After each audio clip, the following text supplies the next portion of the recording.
승무패 37회차 현미경 분석 2부 첫 번째 경기는 8번 경기로 들어온 간바 오사카 대 교토 상가의 경기입니다. 저는 간바 오사카의 단통 승리로 가보도록 하겠습니다. 투폴 추천으로는 승패로 갈라보실 것을 추천드리도록 하겠습니다.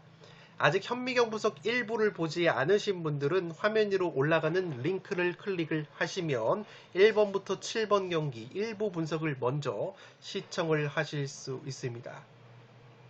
통계적인 부분은 화면을 멈추셔서 구독자 여러분들이 확인을 해 주시기 바랍니다. 살롱 코멘트로 빠르게 넘어가서 분석을 진행을 하도록 하겠습니다.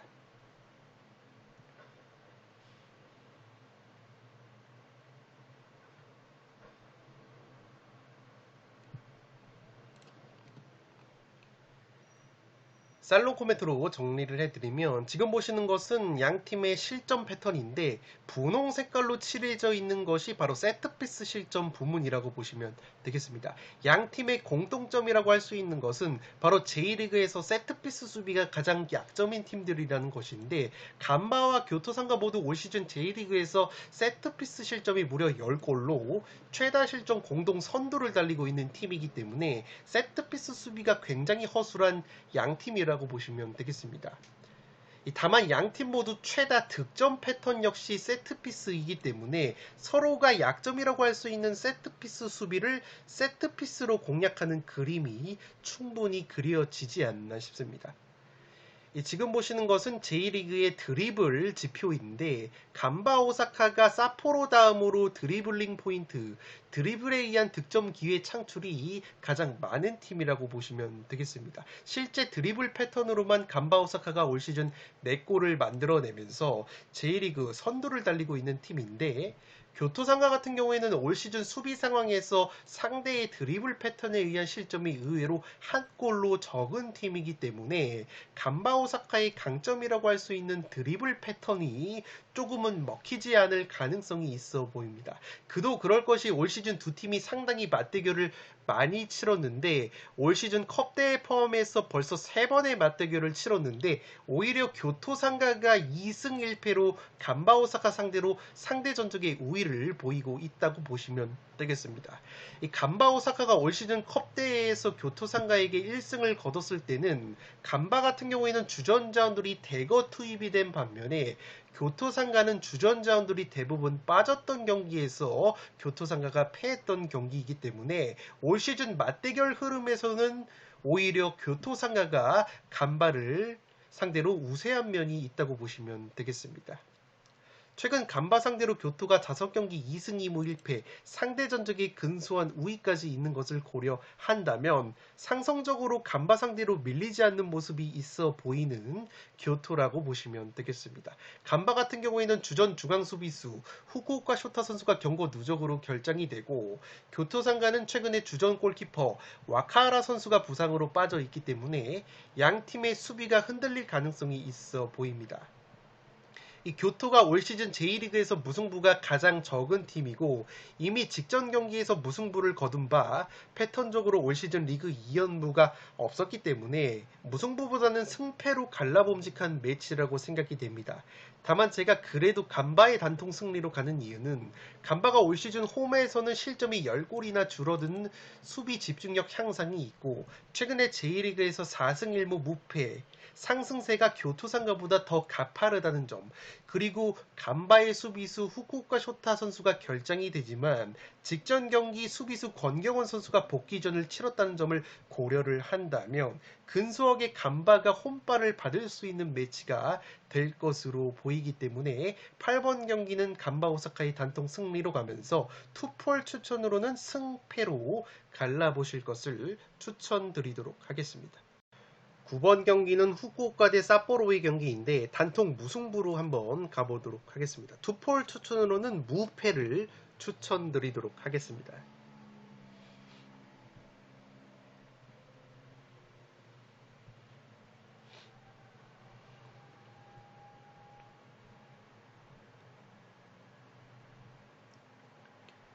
살롱 코멘트로 정리를 해드리면 사포로 같은 경우에는 J리그에서 드리블 돌파가 가장 뛰어난 팀이라고 보시면 되겠는데 지금 보시는 것처럼 J리그에서 드리블링 포인트가 가장 뛰어난 것이 바로 사포로라고 보시면 되겠습니다. 실제 드리블 돌파에 의한 득점 패턴이 3골로 간바 오사카의 4골 다음으로 많은 것이 사포로이기 때문에 특히나 사포로의 오른쪽 측면 에이스 카네코 타쿠로 선수의 드리블 돌파가 J리그에서 굉장히 압도적이라고 보시면 되겠습니다. 지금 보시는 것처럼 카네코 타쿠로라는 사포로의 오른쪽 윙백 자원이 J리그에서 드리블 지표가 가장 뛰어난 선수이고 올 시즌 공격 포인트 역시 상당히 많이 기록을 하고 있습니다.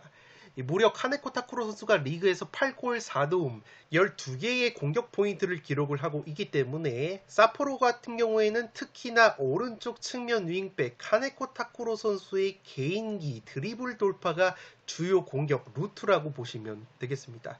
그런데 사포로의 에이스 카네코 타쿠로 선수가 최근에 후쿠오카를 상대로는 4경기에서 공격 포인트가 없었을 정도로 후쿠오카를 상대로는 공격 포인트가 상당히 부진한 모습이 있습니다. 물론 올 시즌 첫 맞대결 2대2 무승부 당시에 이 카네코 타쿠로 선수가 양팀 통틀어서 최다 드리블 성공을 기록을 하긴 했지만 어쨌든 후쿠오카가 사포로의 에이스 카네코 타쿠로를 상대로 공격 포인트를 허용을 하지 않고 있다는 점은 상당히 수비적으로 고무적이라고 할 수 있겠습니다. 올 시즌 드리블 패턴에 의한 실점도 한 골로 적은 후쿠오카이기 때문에 사포로 특유의 개인기 드리블 돌파 패턴이 통하지 않을 가능성이 있지 않나 싶습니다.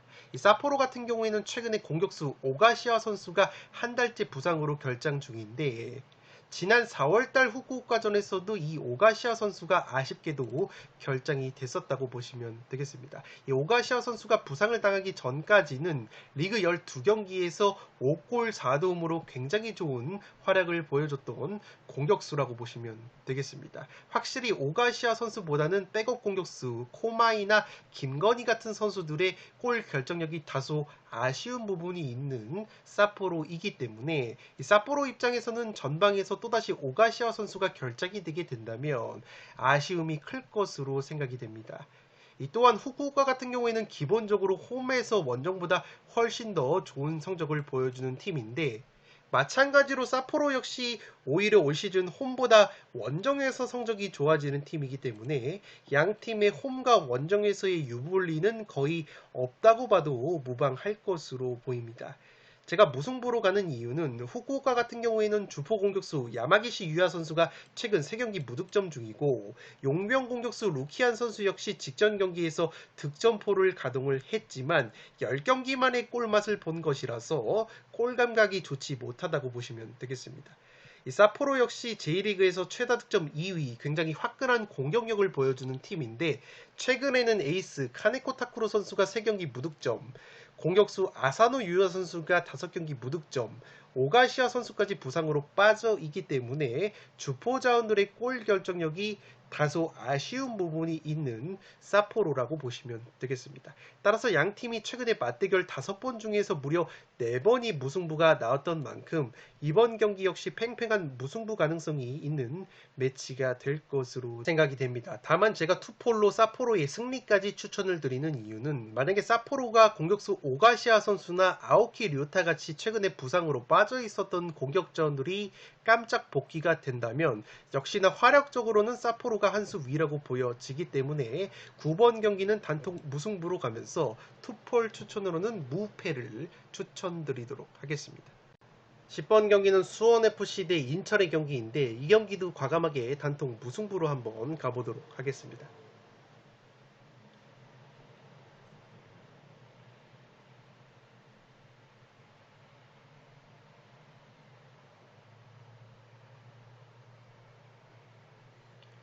살롱 코멘트로 정리를 해드리면 양팀이 최근에 만나기만 하면 무승부가 상당히 많았다고 보시면 되겠습니다. 최근에 6경기 중에서 무려 5경기가 무승부로 끝이 났고 올 시즌 첫 맞대결에서도 2대2 무승부가 나왔다고 보시면 되겠습니다.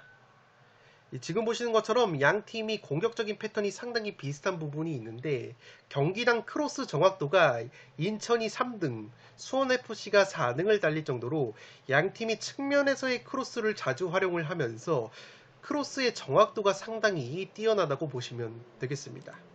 최전방의 수원FC 같은 경우에는 라스라는 제공권이 가장 좋은 공격수가 있고, 인천 역시 최근에 부상에서 돌아온 천성훈이라는 장신 공격수가 있기 때문에 양 팀의 양질의 크로스 패턴이 통할 가능성이 있어 보입니다. 실제 지금 보시는 것처럼 양 팀이 올 시즌 첫 맞대결에서 양 팀 모두 크로스에 의한 헤딩 뚝배기 패턴으로 득점을 만들어내면서 2대2 무승부를 거뒀기 때문에 이번 경기 역시 양 팀이 크로스를 활용할 가능성이 상당히 높다고 보시면 되겠습니다.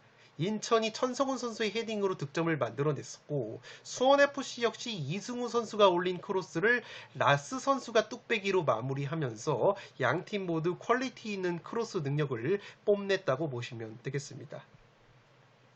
또한 양팀 모두 올 시즌 크로스의 정확도에 비해서는 확실히 경기당 평균 기대 득점 대비해서 실제 경기당 평균 득점이 가장 떨어지는 골 결정력 문제점을 드러내고 있기 때문에 그건 역시 발목을 잡을 가능성이 높아 보입니다. 지금 보시는 것처럼 인천이 마이너스 0.57골, 수원FC가 마이너스 0.36골로 기대 득점에 비해서 실제 득점이 나오지 않고 있는 양팀이기 때문에 골 결정력에 발목이 잡히면서 지난 1차전 2대2 난타전과는 달리 양팀이 이번에는 저득점의 무승부 가능성도 충분히 있는 경기가 될 것으로 생각이 됩니다.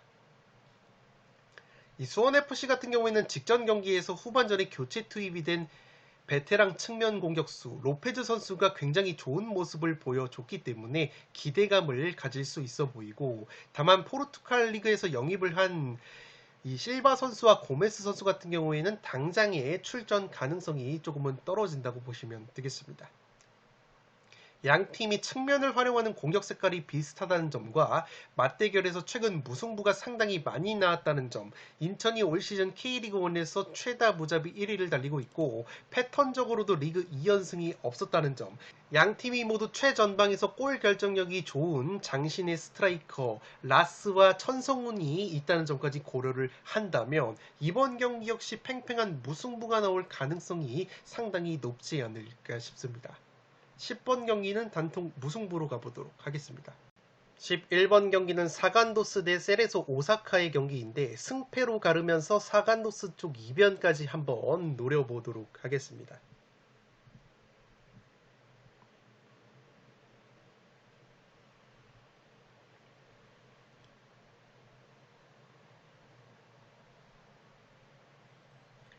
살롱 코멘트로 정리를 해드리면 핵심 자원 2명의 공백이 생각 이상으로 커 보이는 세레소 오사카라고 보시면 되겠습니다. 실제 세레소가 직전 후쿠오카와의 경기에서 홈 경기 0대1 패배를 당했는데 후쿠오카전에서 세레소 오사카의 핵심 미드필더인 오쿠노 선수와 왼쪽 측면 자원인 타메다 선수가 부상으로 빠졌는데 두 선수의 공백이 상당히 크게 느껴졌다고 보시면 되겠습니다. 특히나 제가 주목하고 싶은 선수는 바로 세레소 오사카의 이 오쿠노라는 미드필더인데 지금 보시는 것처럼 이 오쿠노라는 미드필더의 플레이 스타일이 이 골 결정력이 의외로 좋다고 보시면 되겠습니다. 오쿠노라는 선수가 미드필더 포지션임에도 불구하고 올 시즌 리그에서 3골 2도움 5개의 공격 포인트를 올리고 있을 정도로 공격 포인트 생산 능력이 굉장히 뛰어난 선수이고, 이 공격 포인트 생산 능력뿐만 아니라 이 선수가 중원에서 세컨볼과 볼 경합 능력이 상당히 뛰어난 선수라고 보시면 되겠습니다.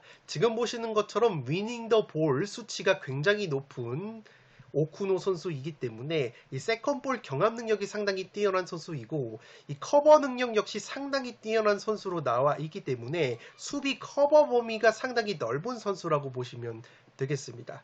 이 설상가상으로 그러한 오쿠노 선수의 뒤를 받쳐줄 수 있는 이 스즈키 도쿠마라는 수비형 미드필더 선수 역시 지난 6월 3일 나고야전 이후로 부상 여파로 결장 중이기 때문에 이 세레소 오사카가 중원 쪽에서의 공백이 상당히 크게 느껴질 것으로 생각이 됩니다. 실제로 세레소의 미드필더 오쿠노 선수와 이 스즈키 선수가 지난 사간도스와의 1차전 맞대결에서 각각 지상볼 경합 성공률이 80%, 67%를 기록을 하면서 상당히 사간도스의 중원을 상대로 좋은 모습을 보여줬었기 때문에 이 두 선수가 만약에 세레소가 결장이 된다면 사간도스와의 세컨볼 경합에서 상당히 밀릴 가능성이 높아 보입니다. 제가 세컨볼을 강조를 드리는 이유는 바로 사간도스라는 팀의 특성을 이해할 필요가 있는데, 지금 보시는 것처럼 사간도스라는 팀이 제1리그에서 가장 많은 활동량을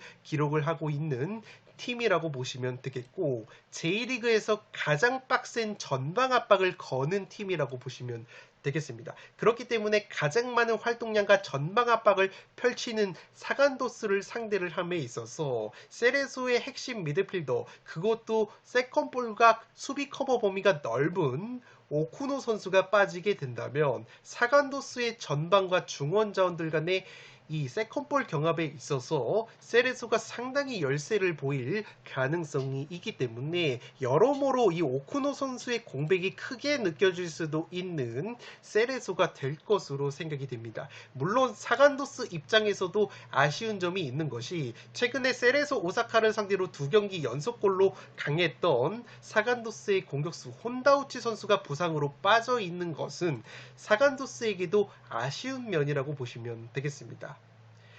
또 하나 세레소 오사카가 걸리는 점은 바로 주전 골키퍼 김진현 선수의 출전 여부가 불투명하다는 점인데, 물론 백업 골키퍼로 또 다른 대한민국의 골키퍼 양한민 선수가 있지만 올 시즌 이 세레소의 주전 골키퍼 김진현 선수가 제1리그에서 선방지표 상위권을 기록을 하고 있었던 골키퍼이기 때문에 김진현이 또다시 빠지게 된다면 세레소가 골문이 다소 헐거워질 가능성이 있어 보입니다. 지금 보시는 것은 양 팀의 골키퍼 지표인데, 사간도스의 박일규라는 제1교포 골키퍼가 선방 지표면에서 제1리그에서 득점 차단율 1등, 선방 확률 1등, 90분당 선방 1등을 기록을 할 정도로 사간도스의 박일규 골키퍼가 제1리그에서 가장 좋은 선방 지표를 보여주는 골키퍼이기 때문에 그러한 박일규 골키퍼를 상대함에 있어서 세레소가 주전 골키퍼 김진현 선수가 빠지게 된다면 이 골문의 무게감 역시 사간도스가 밀릴 것이 전혀 없는 매치가 될 것으로 생각이 됩니다. 이 사간도스라는 팀이 제가 전방 압박을 빡세게 간다고 말씀을 드렸는데, 실제 이렇게 왕성하게 전방 압박을 걸다 보면 수비 뒷공간이 많이 노출이 되게 되고, 사간도스가 실점 위기가 많기 때문에 기대 실점 값이 무려 30골이나 되지만 이 사간도스의 박일규 골키퍼의 선방 능력에 힘입어서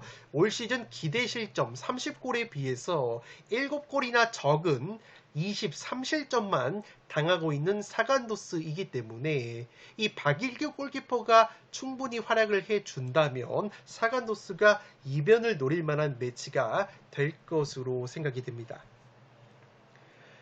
또한 이 경기는 양팀 모두가 서로의 약점을 공략할 만한 것이, 사간도스가 올 시즌 상대의 측면 크로스 패턴에 의해 7실점을 당하고 있는데, 이 세레소 오사카 같은 경우에는 측면 크로스 패턴으로만 11골을 만들어내고 있는 팀이고, 이미 지난 맞대결에서도 세레소가 승리를 거뒀을 때 사간도스를 상대로 이렇게 측면에서의 크로스, 헤딩 패턴으로 득점을 만들어냈었던 세레소라는 점에서 사간도스의 측면 약점을 충분히 공략할 만한 매치가 될 것으로 생각이 됩니다.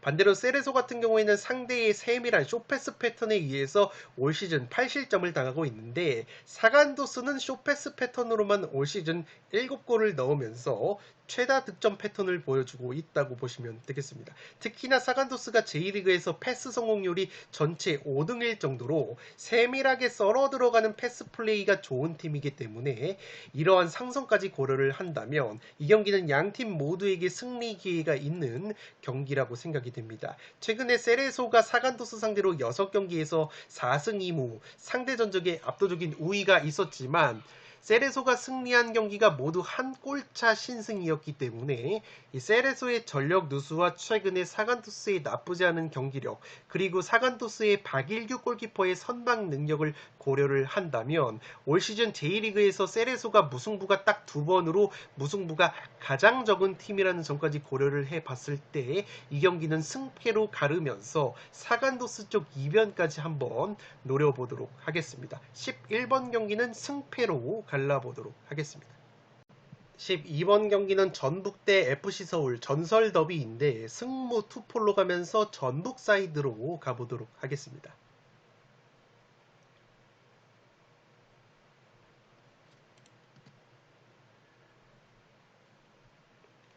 살롱 코멘트로 정리를 해드리면 직전 대전과의 홈경기에서 FC 서울이 점유율 68%, 슈팅 숫자 12개 대 1개로 압도적인 경기 운영을 했지만 득점 없이 0대0 무승부에 그쳤던 서울이라고 보시면 되겠습니다.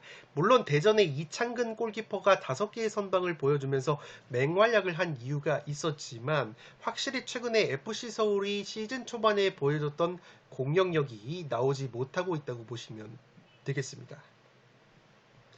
올 시즌 리그 20경기에서 32골을 넣으면서 K리그 1에서 두 번째로 득점이 많은 것이 바로 FC 서울인데 최근에는 주포 공격수 나상호 선수와 임상엽 선수의 컨디션이 굉장히 떨어져 있고 용병 공격 자원인 윌리안과 일류체코 선수 역시 득점력이 굉장히 떨어져 있다고 보시면 되겠습니다. 그리고 공격수 황의조 선수가 계약 만료로 FC 서울을 떠났기 때문에 전체적으로 공격진의 화력이 떨어져 있는 FC 서울이라고 보시면 되겠습니다. 지금 보시는 것은 K리그 1의 빅찬스 미스, 큰 기회를 얼마나 놓쳤는가 통계를 낸 것인데 FC 서울이 25번의 빅찬스 미스로 가장 많은 찬스를 놓치고 있는 팀이기 때문에 확실히 FC 서울이 기회 창출 능력에 비해서는 골 결정력이 최근에 조금은 아쉽다고 보시면 되겠습니다. 물론 전북 역시 19번의 빅찬스 미스를 보여주면서 올 시즌 최소 득점 공동 5위로 득점력이 기대 이하인 부분이 있기 때문에 전북 역시 서울의 탄탄한 수비를 뚫기에는 굉장히 어려울 수 있는 매치라고 보시면 되겠습니다. 따라서 양 팀의 최근의 골 결정력을 고려를 했을 때 서로의 탄탄한 수비를 뚫기에는 상당히 애를 먹을 수 있는 매치라고 보시면 되겠습니다. 전북이 K리그에서 실점이 가장 적은 팀이고 홈 10경기 중에서 무실점 경기가 5번이라고 보시면 되겠습니다. 마찬가지로 FC 서울 역시 실점이 두 번째로 적은 팀이기 때문에 양 팀의 짠물 수비를 고려를 한다면 양 팀의 최근에 떨어지는 골 결정력을 고려를 했을 때 저득점 무승부 가능성도 있는 매치가 될 것으로 생각이 됩니다. 양팀 모두 수비가 탄탄한 팀이라고 말씀을 드렸지만 후반전 막판에 수비 집중력이 떨어지는 공통점이 있습니다. 특히나 FC 서울 같은 경우에는 안익수 감독 체제에서 왕성하게 전방 압박을 보여주는 팀이기 때문에 후반 막판으로 갈수록 체력이 떨어지는 약점이 있고 이렇게 후반전에 수비 뒷공간이 열리면서 실점 위기를 초래를 한다고 보시면 되겠습니다. 지난 전북과의 맞대결에서도 이렇게 후반전에 전북에게 수비 뒷공간을 내주면서 역습으로 실점을 당할 뻔했던 FC 서울이라고 보시면 되겠습니다.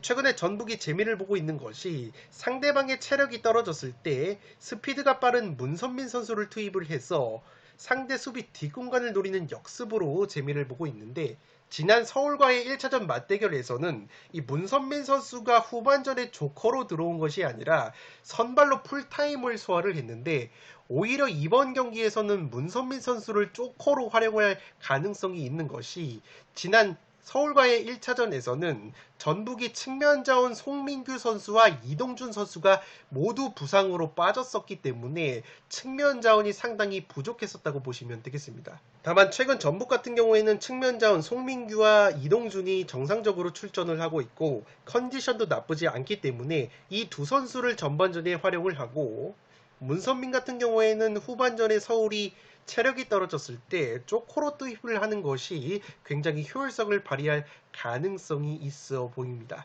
특히나 서울 같은 경우에는 공격 작업 시에 측면 수비 자원들이 중앙으로 좁혀 들어와서 빌드업에 적극적으로 관여를 하는 이른바 인버티드 풀백 전술을 활용을 하는 팀이기 때문에 이러한 측면에서 보면 전북이 빠르고 직선적인 측면 자원 이동준, 문선민 같은 자원들을 활용을 해서 서울의 측면 수비 뒷공간을 공략하는 그림을 그려볼 만한 매치가 될 것으로 보입니다.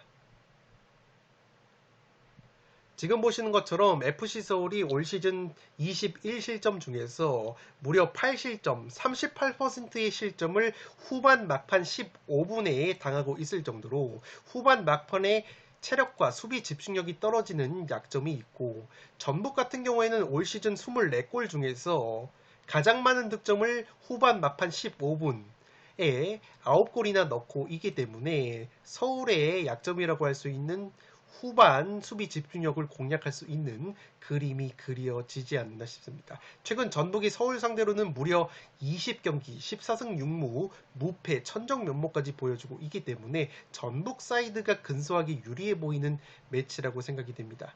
다만 앞서 말씀을 드렸듯이 서울의 최근 떨어지는 골 결정력, 전북 역시 아쉬운 골 결정력이 있기 때문에 양 팀의 짠물 수비를 고려를 한다면 저득점 무승부 가능성도 있는 매치가 될 것으로 생각이 됩니다. 12번 경기는 승무 투폴로 가보도록 하겠습니다. 13번 경기는 성남 대 김포의 경기인데 성남의 단통 패배로 가보도록 하겠습니다. 투폴 추천으로는 무패 투폴을 추천드리도록 하겠습니다.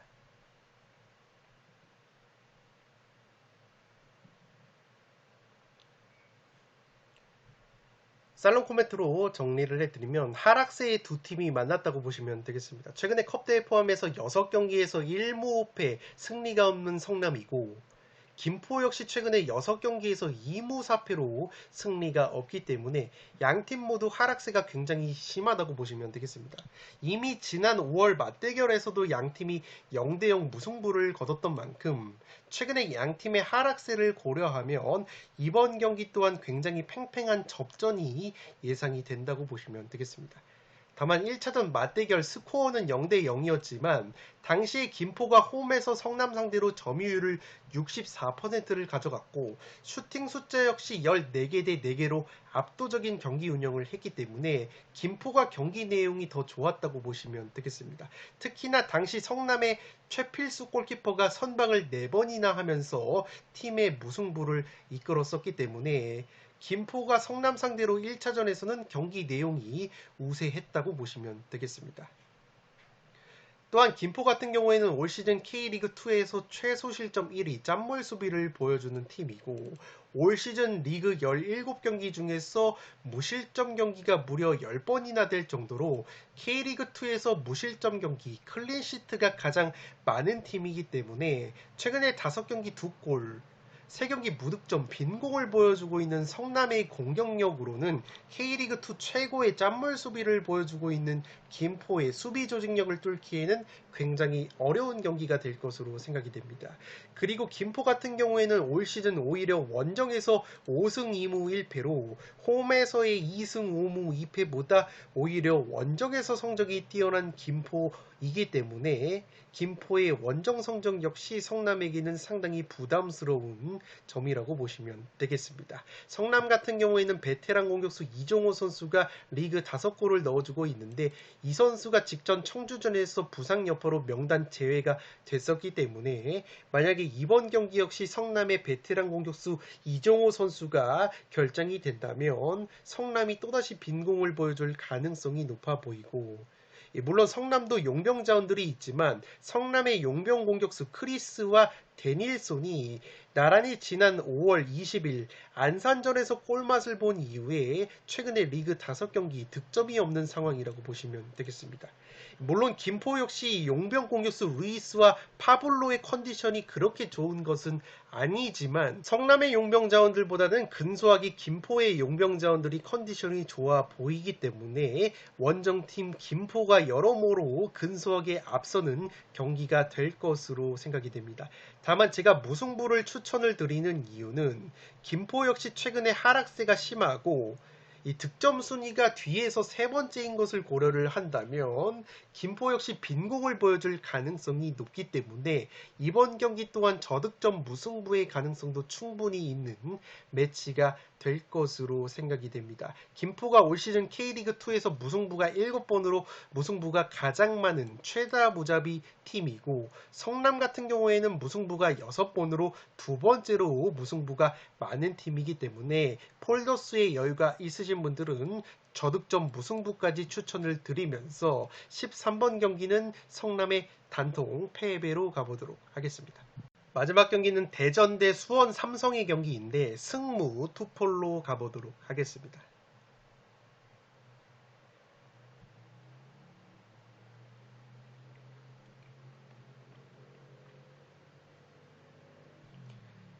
살롱 코멘트로 정리를 해드리면 홈팀 대전이 높이와 제공권에서 우위를 가져갈 만한 매치라고 생각이 됩니다. 지금 보시는 것은 양 팀의 제공권 지표인데 K리그1에서 대전이 두 번째로 좋은 제공권을 보여주고 있고 수원 삼성 같은 경우에도 제공권이 4위이기 때문에 높이가 그렇게 딸리는 팀은 아니라고 보시면 되겠는데 문제는 수원 삼성이 수비 쪽에서는 제공권이 다소 약점이 있다고 보시면 되겠습니다. 설상가상으로 수비 쪽에서 수원에서 그나마 제공권 지표가 뛰어난 볼투이스 선수가 최근에 한 달간 부상으로 빠져 있고 중앙 수비수 박대원 같은 경우에는 경고 누적으로 결장이 되는 수원 삼성이기 때문에 이 수원 삼성이 전반적인 제공권에 비해서는 수비 쪽에서 제공권 지표가 좋은 수비 자원이 굉장히 부족하다고 보시면 되겠습니다. 지난 수원 삼성과의 1차전 맞대결에서 대전의 공격수 티아고 선수가 공중볼 경합 성공률이 무려 68%로 뛰어난 제공권을 과시를 했기 때문에 이 대전의 티아고 선수가 수원FC의 라스 선수 다음으로 K리그 1에서 가장 뛰어난 제공권을 보여주고 있다는 점에서 이번에도 대전의 티아고 선수의 제공권이 통할 가능성이 높아 보입니다. 지금 보시는 것처럼 티아고 선수가 측면에서의 크로스를 헤딩 뚝배기로 연결을 하면서 득점 기회를 맞이했던 장면도 있었다고 보시면 되겠습니다. 또한 수비적인 측면에서는 최근 대전의 주전 골키퍼 이창근 선수의 활약이 굉장히 뛰어나다고 보시면 되겠는데 직전 FC 서울과의 경기에서도 이창근 골키퍼가 선방 5개를 보여주면서 대전이 서울 원정에서 0대0 무승부를 거뒀다고 보시면 되겠습니다. 최근에 대전이 수비수 조유민 선수가 부상으로 빠지면서 무실점 경기가 상당히 부족했었는데 이날 서울전에서 무실점 경기를 하면서 대전이 최근 리그 9경기 만에 무실점 경기를 했다고 보시면 되겠습니다. 지금 보시는 것처럼 대전의 이창근 골키퍼가 90분당 선방 지표가 K리그 1에서 두 번째로 뛰어날 정도로 선방 능력이 굉장히 좋은 선수라고 보시면 되기 때문에 수원 삼성의 빈공을 고려하면 대전의 이창근 선수를 뚫어내기에는 상당히 부족한 공격력이 발목을 잡을 가능성이 높아 보인다고 보시면 되겠습니다. 설상가상으로 수원 삼성이 주포 공격수 안병준 선수가 부상으로 빠질 가능성이 높기 때문에 여러모로 빈공을 보여줄 가능성이 높은 수원 삼성이라고 보시면 되겠습니다.